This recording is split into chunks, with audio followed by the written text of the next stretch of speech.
میں تھوڑے تھوڑے اشارے کر کے بتا دیتا ہوں. جب آپ بیٹے ہیں تو آپ کہہ رہے ہیں کاش میرے ماں باپ زندہ ہوتے، میں ان کی خدمت کرتا. پھر فرمایا اور نہیں تو میری ماں تو ہوتی. چونکہ ماں کو دیکھا ہے نا، باپ کو دیکھا نہیں ہے، تو فرمایا کاش میری ماں زندہ ہوتی اور میں عشاء کی نماز کے لیے مصلی پہ کھڑے ہو کے الحمدللہ رب العالمین پڑھ رہا ہوتا، اور ادھر سے میری ماں مجھے بلاتی محمد، تو میں نماز توڑ کے کہتا جی اماں جان میں آ رہا ہوں، نماز پھر پڑھا دوں گا. اپنے والدین کی عزت کرو. یہاں کا بڑھاپا بڑا خوفناک ہے کہ اولادیں چھوڑ جاتی ہیں اور ماں باپ ٹوائلٹ جانے سے بھی عاجز ہوتے ہیں. اپنی ماں کی دعا لو، اپنے باپ کی دعا لو. میرے نبی نے فرمایا ہاں عمر میرے بعد ایک آدمی آئے گا، اس کا نام ہوگا اویس، اور وہ کرن کی شاخ سے ہوگا. ہو گیا ٹائم؟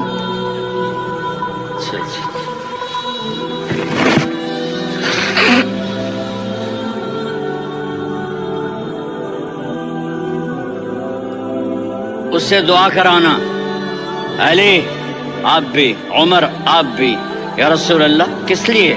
کہ اس نے ماں کی ایسی خدمت کی ہے کہ جب ہاتھ اٹھاتا ہے اللہ اس کے ہاتھ خالی نہیں لوٹاتا.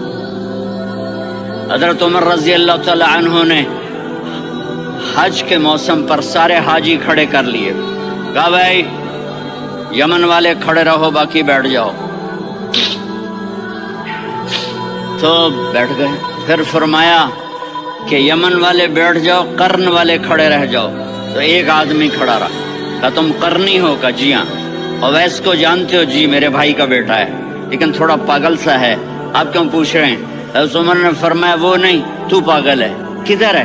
کہا جو اونٹ چرانے گیا ہے ادھر عرفات کی طرف.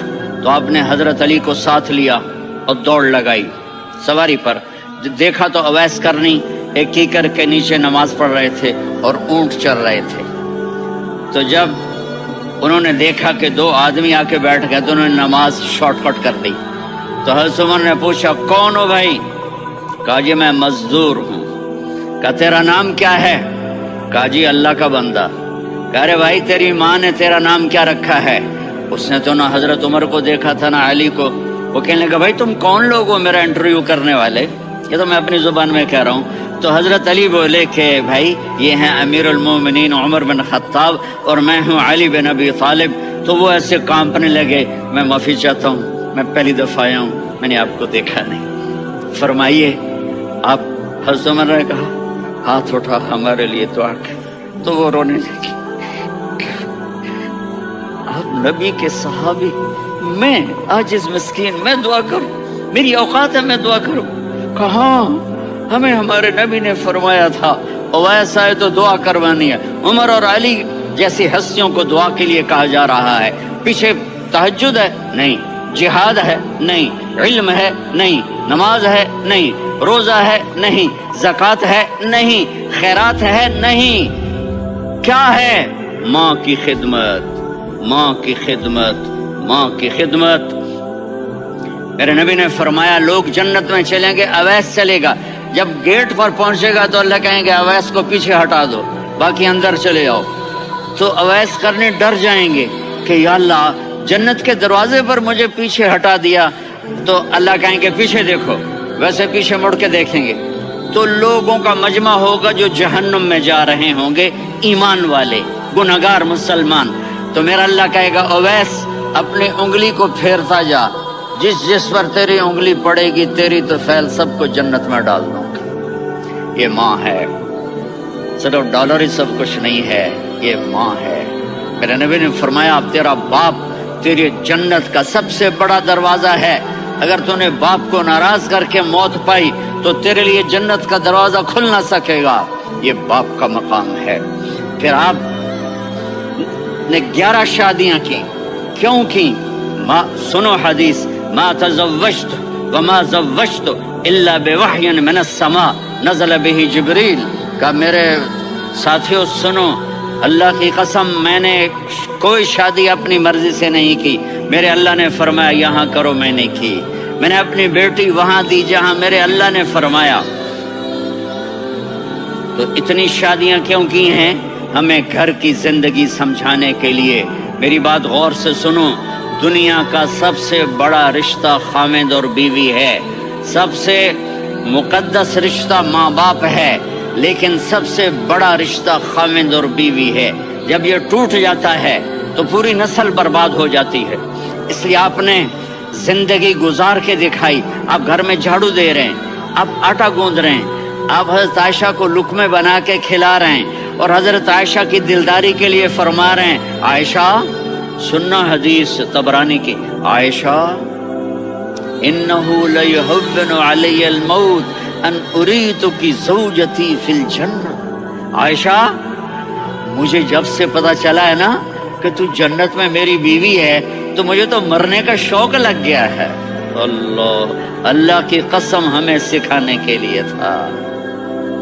جس نے اللہ کو دیکھ لیا ہو اسے عورت کی کیا خواہش رہ جاتی ہے۔ یہ ہمیں سکھانے کے لیے تھا کہ سب سے زیادہ عزت بیوی اپنے خاوند کو دے، خاوند اپنی بیوی کو دے۔ ہن لباس لکم وانتم لباس لہن، تمہاری بیوی تمہارا لباس ہے، اور اللہ بیوی سے کہتا تیرا خاوند تیرا لباس ہے۔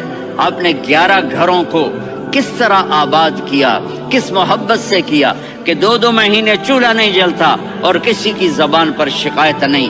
یہ حسن سلوک، یہ محبت۔